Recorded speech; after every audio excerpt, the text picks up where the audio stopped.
Welcome to Jammin' with Jason Mefford, a show where we discuss topics relevant to chief audit executives and professionals in audit, risk, and compliance. We discuss the technical and soft skills needed to navigate the minefields of organizations. You hear best practices and practical advice for helping you advance your career, and we'll even talk about music, mindfulness, and psychology, because we can.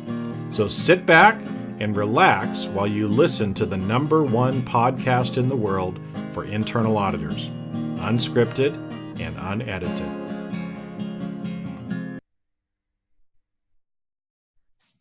Welcome to another edition of Jammin' with Jason. Hey, excited to be back with you, and today's episode is going to be a little bit different than some of the other ones that we have had before. Today, I want to talk a little bit about ineffective controls. Now, controls seem to be an auditor's best friend, and we're usually about trying to make sure that the organization has the right controls, that those controls are actually working effectively. But today I'm going to talk a little bit about how sometimes we can get over-controlled or end up having ineffective controls in our organization. And actually, ineffective controls or having too many controls can actually have the opposite effect of what a normal control does. And so let me just talk about that briefly, and then we'll kind of get into today's discussion. There's a thing in risk management called operational risk. And operational risk, what that relates to is it's actually the risks that you create by how you choose to do business. And so what we find is sometimes as organizations are putting certain processes in place, they will implement certain controls or have to put controls in place because of the way that they're actually doing something. Because as they're doing it, they're actually creating risk for themselves, and so they have to control the risk that they've created because of the process that they created. I know it sounds a little crazy, but this happens all the time. And so what I wanted to do today is actually share with you kind of a case study on this from an actual experience that I had this week with my bank, okay? Now, to start off with, I need to give you a little bit of a background and kind of explain what actually happened, so then we can get into the discussion about the ineffective controls. And so, here's kind of what happened. I moved to a new house about 6 or 8 months ago, and one of the things that happens when you move is you start receiving a lot of different solicitations, often from banks and other financial institutions for you to get a new loan of some kind. And so I started receiving lots of these messages or letters, and usually they just end up in the trash can. But what ended up happening is my bank, and I'm actually going to keep their name confidential to kind of explain this, but we'll suffice it to say that this is one of the largest banks in the world. Okay, so this is not a little mom and pop shop. This is actually a very sophisticated international bank that actually should know better. So I think it's a great case study in actually trying to explain this concept today. So I started receiving all of these solicitations in the mail from my bank to be able to get a new business credit card. And, the first 5 or 10 that came, I just threw in the garbage. And then finally I looked at it and thought, well, you can always use an extra credit card for my business, so I might as well fill it out because it's the bank that I use anyway. So if you're familiar with these offers, usually they send out and it's got your name and the business name on it, and there's a particular invitation code and link that you're supposed to go to. And the reason for that, again, is there's some security and other things behind it, and so they can actually track from a marketing perspective who is actually responding to these marketing solicitations. So I went out to the website, I logged in, and filled out my application. Now, like I said, this is the bank that I've actually been working with for probably 25 years. All of my personal accounts and my business accounts are with this same bank. In fact, I go down to my local branch probably 2 to 3 times a month. And so they're very familiar with me. They know who I am, and they have all of my information. So thought, okay, filled out the application, sent it in. And as I went to submit on the website, I got this weird message that said, your application needs to be reviewed further. So that was kind of the first red flag that I thought, well, something is kind of weird here. But I thought, whatever, let's see what actually happens. So a week or two later, I receive a letter in the mail from the fraud department, and said that that they needed to have physical proof or proof of my physical address. Now, the reason for that is most of my addresses that I have, because I don't like people knowing where I physically live, so I usually provide the post office box that I use as my address for almost everything that I do. Now, with that said, the bank knows what my physical address is. And in fact, if I log in and look at in my account, it shows both my mailing address as my P.O. box and then also my physical address. So this is information that the bank already has, but for some reason, the fraud department flagged it and sent me a letter. Now, I'm guessing the reason for that is it's a different department. And so this different department, the credit card department, actually sent me this invitation to my physical address. But when I was putting information in, I also used my P.O. box. And so in the background, they said, hold it, these two addresses don't match. We need proof that Jason actually lives at this physical address. So they sent me this nice letter and tell me what kind of proof they need of my physical address. So one of the things that they listed out was a utility bill that showed my physical address. So I logged into my city, the city that I live in. I logged into their utility system that sends me the bill and shows that I actually live at this physical address, that I'm paying water and sewer and trash and natural gas for this particular house because this is where I live. So I went in and I printed off the most recent bill from my utility company, and I sent it into the address that they asked for. Well, all of a sudden, about 2 weeks later, I get another letter from the bank asking me to again send in proof of my physical address. So at this point, I thought, something is funny, something is going on. And so I actually called the number to try to find out what's going on because I had already sent in the information. So I called in, and after being put on hold for a while, I ended up talking to a nice lady in a call center somewhere around the world, where I don't know exactly, but got to the call center. And so, of course, before she could talk to me, she needed to be able to prove who I was. Okay, and a lot of companies are implementing, security requirements, which is a good idea to make sure that they actually know who it is that they're talking to. Because there's been a lot of social engineering and other things that have been done over the years. And so they need to verify that they're in fact talking to me, Jason Mefford. And so usually they'll ask certain security questions or other things like that to be able to verify my identity. Because again, if you remember, I'm calling the bank that I have had a relationship with for 25 years. They have all of my information about me, about all of my accounts in their systems. So I was quite surprised when the first thing that she said was that she needed to verify my identity by sending me a certain code to my cell phone. Now, that doesn't seem odd at all. That's normal. And again, the bank knows my cell phone number because it's in the records. What surprised me was when she asked me what my cell phone number was so that she could send me the code. Now, all of a sudden, the red flags went off in my mind. Because again, if I'm somebody trying to call and pretend to be Jason, what phone number do you think I'm going to give you? I'm going to give you the number of the phone that's actually in my hand and have you text that to me directly.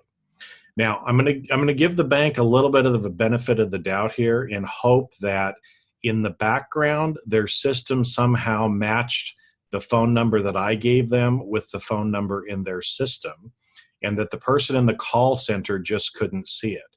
But that is a very ineffective control if it doesn't do that. Because effectively what you're doing is you are trying to determine identity access management by asking the person and them giving you all of the information. And so that is a completely ineffective control if I'm giving her the number and she's then sending me a code to that number I have just given her and then repeat that back to her. So again, that is probably an ineffective control, and I was quite surprised actually that they did that. Now, the poor lady on the phone, she didn't have any idea. If it was somebody else, I would have explained more about that. But like I said, was just very concerned actually that sort of a control would be put in place.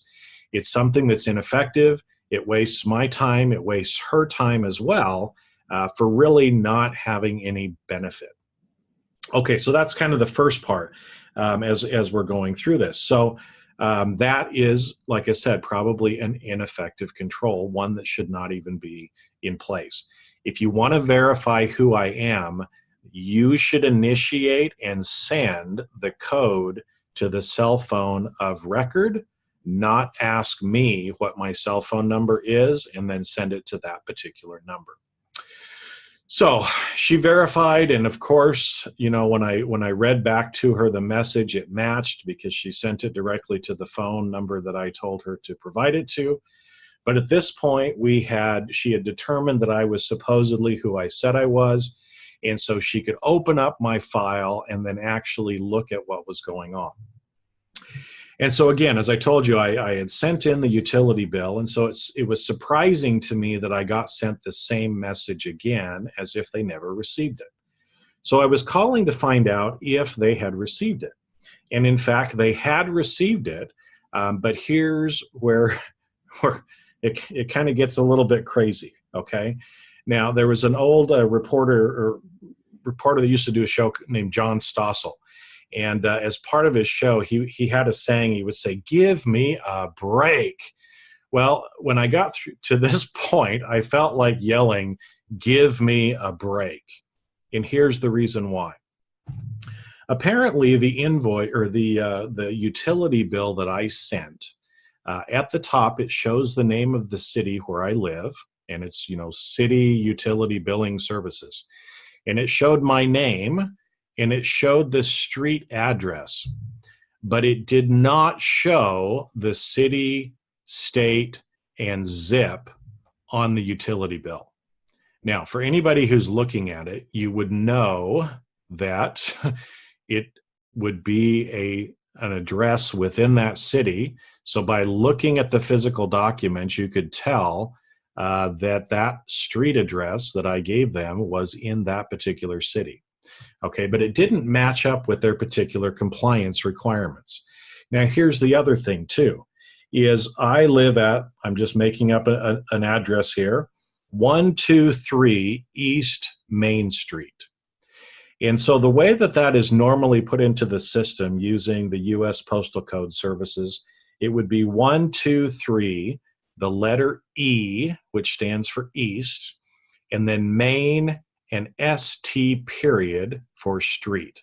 That's kind of the common United Postal Service address record. Now, again, the problem was this utility bill did not include East. It just had 123 Main Street, and it didn't have the city, it didn't have the state, it didn't have the zip. Now, any rational and logical person who looked at this utility bill would see the name of the city and the utility bill services, the street address, and yes, it might be missing the east, but is that where I live?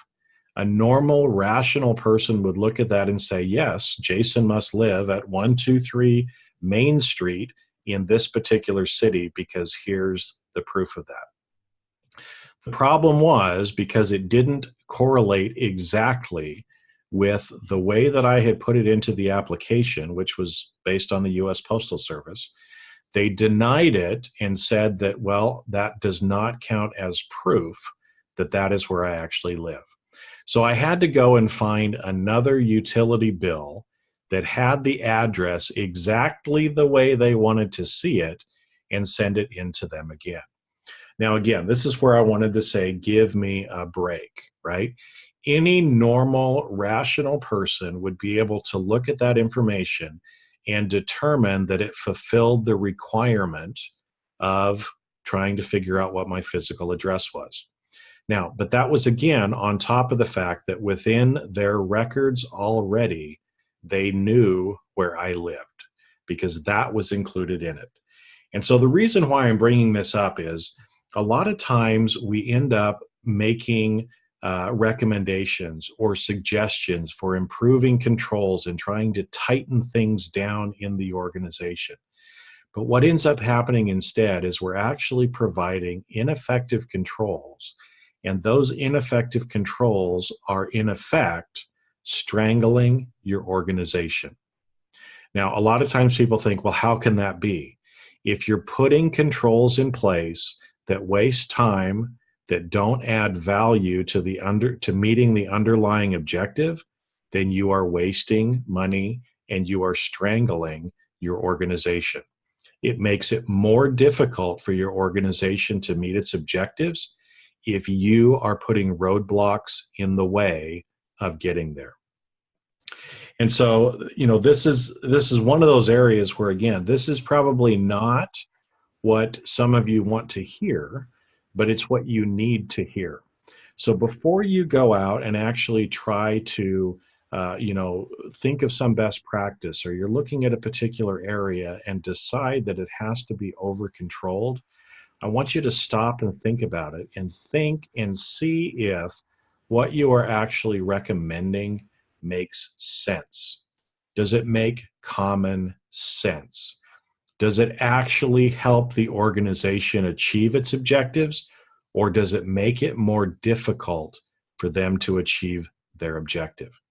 Now, in my little incident right here, you may look at that and say, well, that's probably not that big of a deal. I had to, fill out a little bit of extra paperwork, send some things in, talk to somebody in the call center.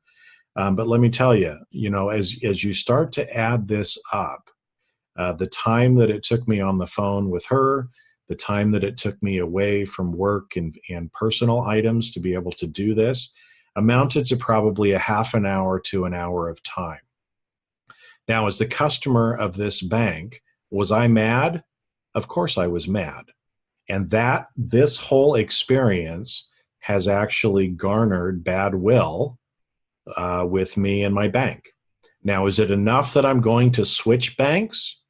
Probably not right now, but if I had been pissed off about something else already and this came, what might I have done? I might have actually closed out all of my accounts and moved to one of their competitors. That has a much bigger impact, okay, that a lot of times we don't think about.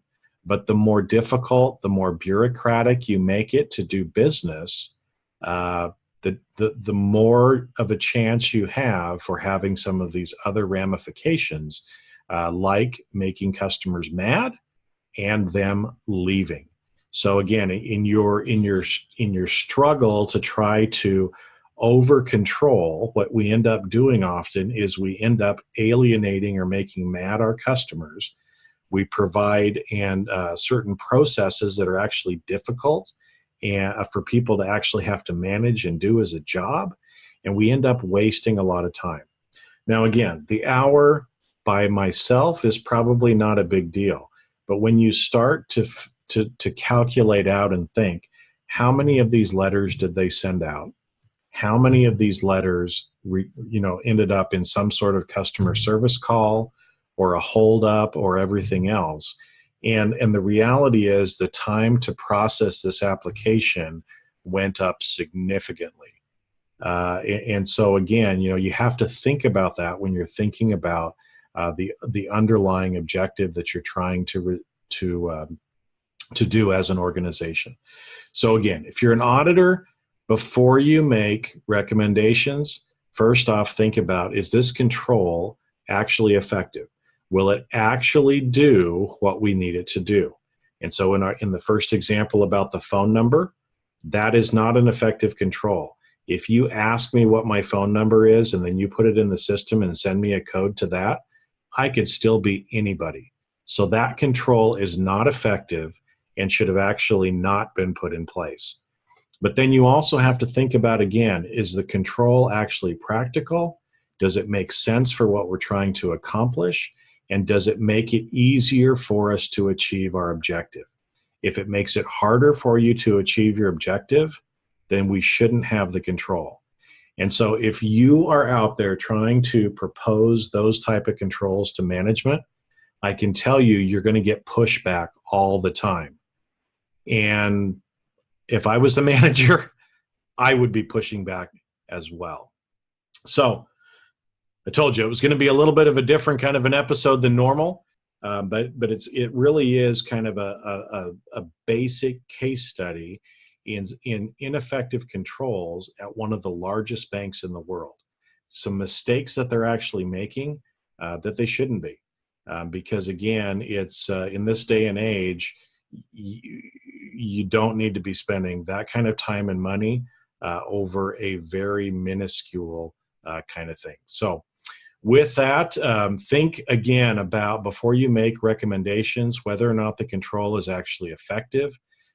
Do we need it? Will it help us get closer to our objectives? And if so, go ahead and make the recommendation.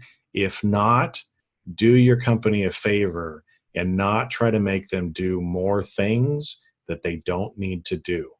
Because right now, honestly, a lot of companies are literally being strangled with the amount of controls and compliance and other things that they need to do. And it's honestly a miracle that they're even making any money at all. So go forth and continue rocking the audit world, and I'll see you on a future episode. And that's a wrap. Thanks for listening to today's episode of Jamming with Jason. Keep on rocking in the audit world. Have a great rest of your day, and I'll catch you later on the next show. If you'd like to earn continuing professional education for listening to today's episode, head on over to C-Risk Academy at ondemand.criskacademy.com. And that's C as in the letter C, riskacademy.com. Not only do you get a CPE certificate, but you also will have access to the video version of today's show. The views and opinions expressed on this show are that of the individuals and not of their respective organizations.